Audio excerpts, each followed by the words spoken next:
সমন্বয়ক হাসনাত আব্দুল্লাহর ফেসবুক পোস্টে নিষিদ্ধ সংগঠন ছাত্রলীগের সাবেক সাধারণ সম্পাদক গোলাম রাব্বানী কমেন্ট করেছেন।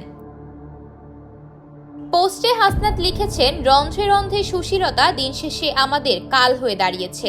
বিপ্লব পরবর্তী সময়ে সিরিয়ায় যে পরিস্থিতিতে মাত্র 3 দিনেই আসাদ সরকারের 35 জন কর্মকর্তার মৃত্যুদণ্ড কার্যকর করা হয়েছে, ঠিক সেই পরিস্থিতিতে জুলাই গণ অভ্যুত্থান সফল হওয়ার 5 মাস পেরিয়ে গেলেও ফ্যাসিস্ট হাসিনার ঘনিষ্ঠ এবং ফ্যাসিবাদের মদতদাতা একজন নেতা কর্মচারীও বিচার কার্যকর হয়নি।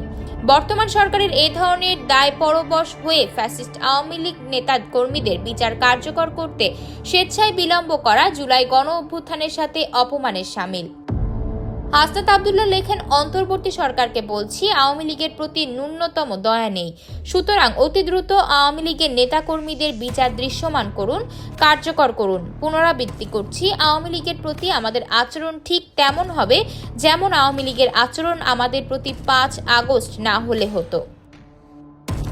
এই পোস্টেই মন্তব্য করেছেন গোলাম রাব্বানী। হাসনাতকে উদ্দেশ্য করে তিনি বলেন, সবার আগে তোমাদের বিচার হওয়া জরুরি।